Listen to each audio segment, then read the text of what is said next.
여러분 반갑습니다.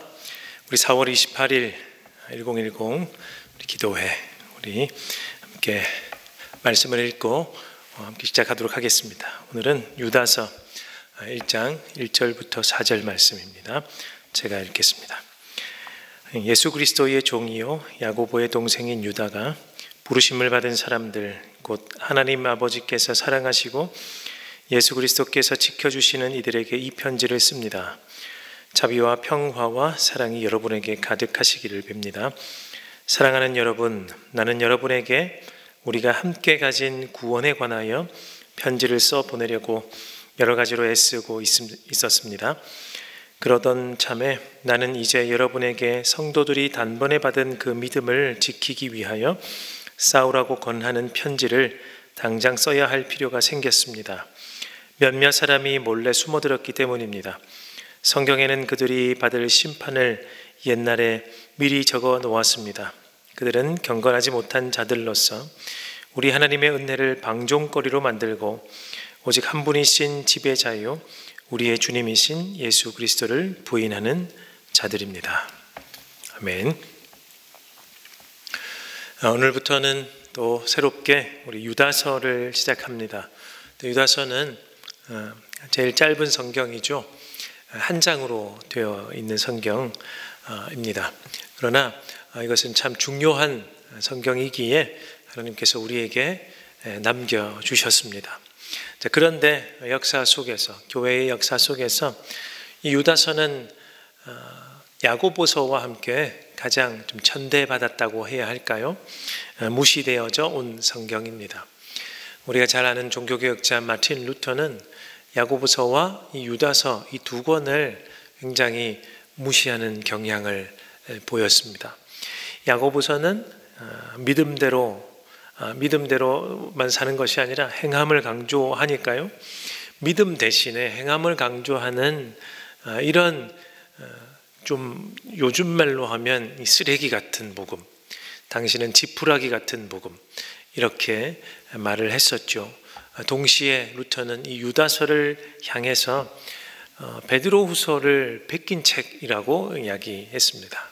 그래서 베드로후서를 보고 베낀 그 안에 있는 사상을 그냥 그대로 가져온 별로 의미 없는 책이라고 여겼던 거죠. 그런데 그렇지 않죠. 그 이후에 교회의 역사 속에서 유다서는 정말 좋은 이 하나님의 백성들의 길라잡이 역할을 했고 하나님의 말씀으로 빛이 났던 책입니다. 그래서 우리가 간혹 많은 목사님들이 예배를 마무리하면서 하나님의 복을 선포할 때에 유다서에 있는 마지막 구절을 가지고 축복 기도를 하기도 합니다. 그만큼 우리에게는 중요한 하나님의 말씀이라는 것이죠.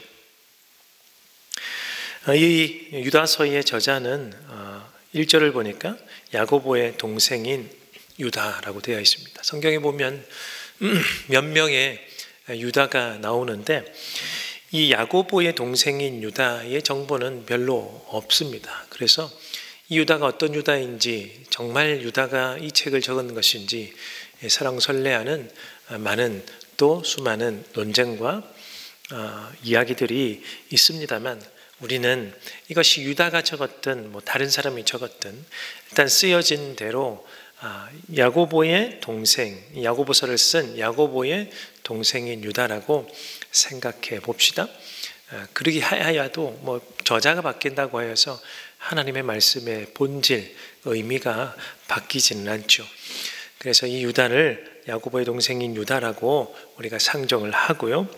근데 그보다 더 이 저자, 이 유다가 더 강력하게 원하는 하나님의 메시지가 1절에 들어있는데 자기를 소개할 때 무엇이라 소개하느냐 이것이 더 중요한 이야기입니다.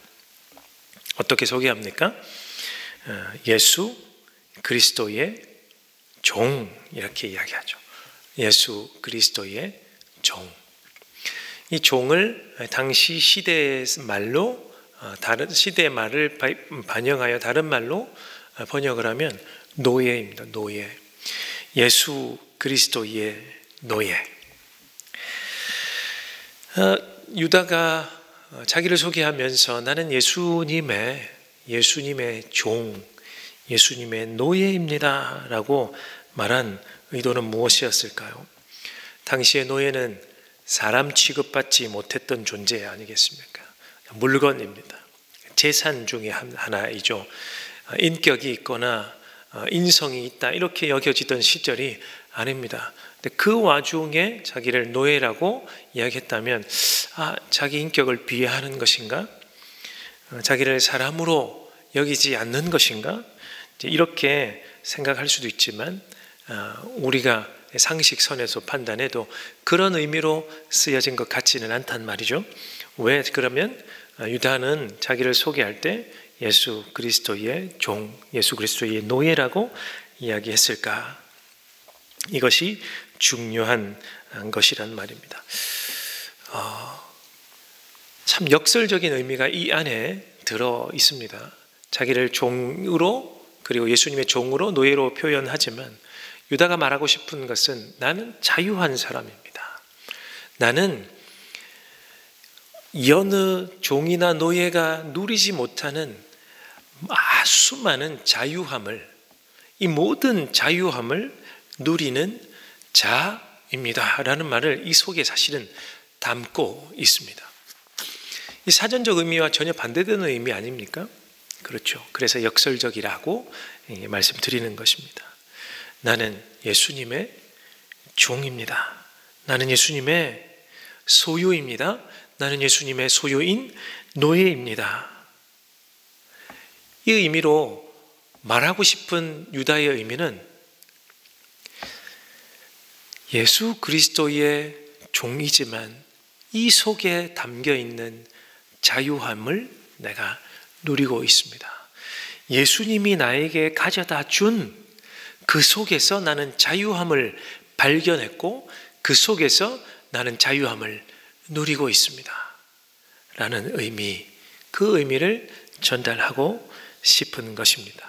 동시에 유다서는 한 장밖에 되지 않습니다만 교회의 중요한 가르침을 가르치고 있기 때문에 정말 중요한 성경이라고 할 수 있는데, 유다가 첫 마디부터 이 말을 쓰므로 나는 예수님의 종입니다 라는 말을 쓰므로 예수님 안에서 나는 모든 자유함을 누리지만 내가 그분의 종이기 때문에 내가 이 적는 모든 하나님의 말씀은 내 말이 아니라 누구의 말이라는 거죠? 그렇죠. 바로 예수님이 우리에게 전하고자 하는 그 내용 그대로입니다 라는 말을 하고 싶은 것입니다. 나는 예수님의 종이기 때문에 내가 여러분에게 하고 싶은 말이 있는데 이 말은 내 말이 아니라 나의 주인 되신 예수님의 말입니다. 그러니 나의 말로 듣지 마시고 예수님의 말로, 예수님의 말씀으로 들어주십시오. 이런 의미라는 거죠. 그렇게 하면서 이 한 장을 풀어나갑니다. 보니까요, 유다가 전달하고 싶은 이 편지글인데 편지글을 전달하고 싶은 사람들이 있을 것 아닙니까? 초대교회 공동체인 것 같습니다. 그 공동체에 보니까요, 그 교회 공동체에 문제가 있더란 말입니다. 어떤 문제입니까? 오늘 말씀을 보니까 몇몇에 몰래 들어온 사람들이 있었는데, 이 사람들이 문제를 일으켰는데 이 공동체에 몇몇 혹은 다수, 정확하게는 파악할 수는 없지만 어떤 사람들이 그들과 타협하고 있다라는 것이죠.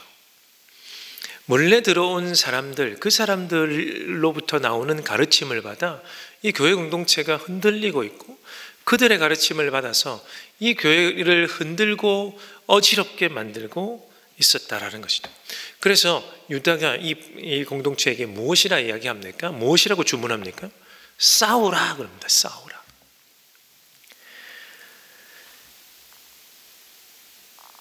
우리 주인 예수님이, 나의 주인이시자 여러분의 주인이신 예수님이 전해준 믿음을 지키기 위해서 여러분은 반드시 싸워야 합니다 거예요.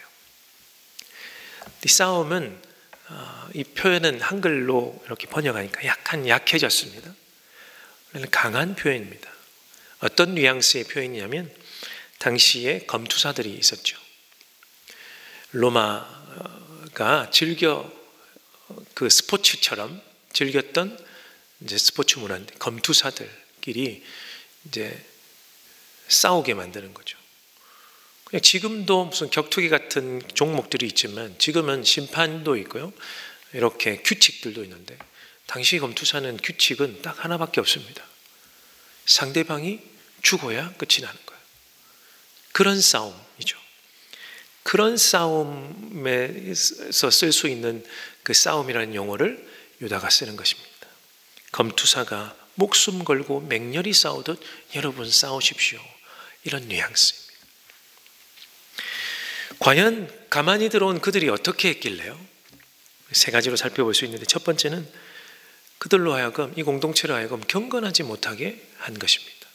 두 번째는 우리 하나님의 은혜를 방종거리로 만들었다라는 것입니다.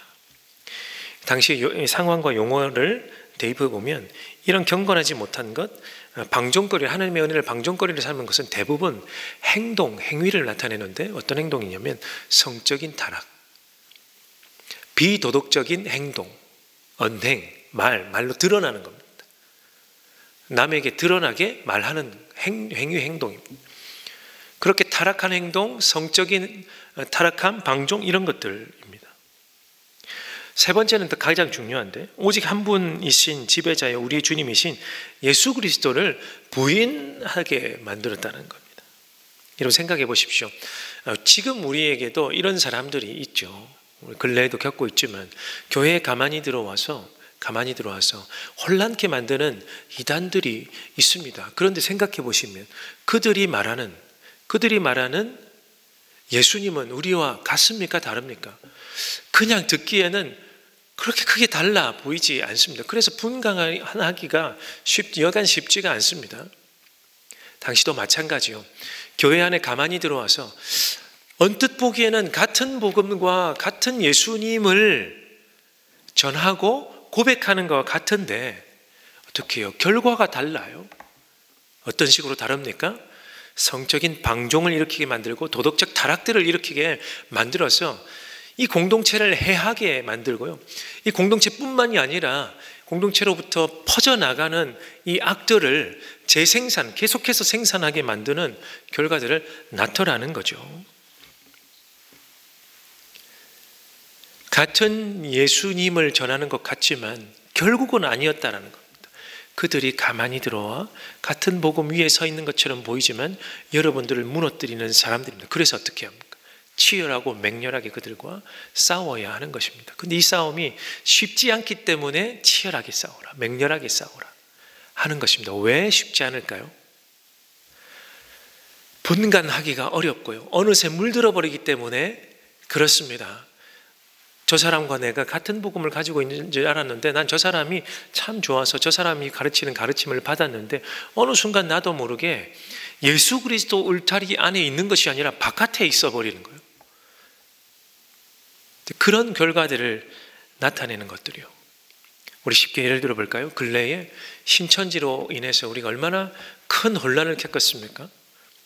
그런데 언뜻 보기에는 그들도 우리 예수님 믿어요. 예수님이 가르쳐 주신 복음을 전해요 라고 하지 않던가요? 그렇습니다. 같은 복음인 것 같지만 뜯어보니 알고 보니 어떻습니까? 그 교주인 이만희를 따르는 사람들, 이만희의 종이 되는 거죠. 예수님의 종이 아닙니다. 이만희의 종 아니면 그 신천지 조직의 그 교회의 종 노릇하는 거지 예수님의 종으로 사는 것이 아니었다라는 겁니다. 어떻게 보아 알 수 있습니까? 31번 환자로부터 퍼진 수많은 이 확진자들 속에 신천지가 대거 포함이 되어 있는데 그들이 방역에 협조하기는커녕 숨어 다니고 그들의 정보를 공개하지 않고 계속해서 거짓말하고 그렇게 하죠. 왜 그렇게 했었습니까? 그들은 확신이 있었거든요. 자기의 교회를 지켜야 되고 자기의 교주를 지켜야 되고 그러다 보니 사회에 폐악을 끼치고 해악을 끼침에도 불구하고 어떻게 해요? 양심이 얼어버려서 그것이 잘못인지를 모르지 않았습니까? 지금도 여전히 모르죠. 그들은 그들의 복음을 지키기 위해서 지금도 고군분투하고 있다고 여깁니다. 그들은 어떻게 해요? 오늘 말씀처럼 성경이 써 있는 것처럼 미리 멸망받을 것이라고 말씀이 가르쳐 줍니다. 참 무서운 말씀이죠. 여러분, 우리도 그래서 싸울 준비를 해야 합니다. 늘 저와 여러분이 싸워 오셨겠지만, 죄 가운데에 고군분투하며 싸워 오셨겠지만, 지금부터라도 다시금 우리의 온 매무새를 가다듬고 치열하고 맹렬한 싸움을 준비하셔야 하겠습니다. 다른 복음을 가져다 오는 사람들이 너무나 많이 있습니다. 그러니까 확연하게 드러나면 참 쉬울 텐데 그렇지 않죠. 우리가 함께 공동체 생활하는 가운데서도 어떤 누가 어떤 다른 가르침을 우리에게 줄지 잘 모릅니다. 그러나 끝을 보면 알 수 있습니다. 끝이 좋지 않습니다. 결말이 좋지 않습니다. 열매가 나쁩니다. 왜 그럴까요? 어느 순간 다른 복음에 의해서 내가 예수님의 종되기를 스스로 포기하기 때문에 그렇습니다. 내가 예수님 안에서 자유함을 누리는 것, 그것 이상으로 밖으로 나가서 자유함을 누리고 방종하며 살기를 원하기 때문에 그렇습니다. 저와 여러분 모습 가운데 혹시 그런 모습이 있지는 않은지 한번 깊이 기도하시면서 생각해 보시면 좋겠습니다. 내가 예수님으로 만족하는지, 예수님의 울타리 바깥에 나가는 것이 두려운 것인지, 아니면 나가도 좋은지, 어느새 예수님을 따르기보다는 나의 만족과 유익을 따르고 있는 것 아닌지 잘 살펴보는 것이 필요합니다. 언제까지요? 주님이 다시 오실 때까지 유다가 우리에게 가르치는 것처럼 어떻게요? 맹렬히 싸우는 그 싸움으로 우리를 늘 점검해 보아야 하는 것입니다. 오늘 말씀으로 한번 기도하면 좋겠습니다. 하나님, 나는 참 연약합니다. 어떤 면에서는 정말 이런 것들을 분간하지 못해서 누가 이렇게 말하면 이것인 줄 알고 저렇게 말하면 저것인 줄 아는 참 이런 단점과 약점을 가지고 있는데, 하나님, 나에게 성령의 지혜를 주시옵소서. 성령의 지혜를 주셔서 맹렬히 싸울 수 있는 힘을 얻게 하여 주옵소서. 우리 두 번째로 기도할 때는 우리 교회를 위해서 기도해 주십시오.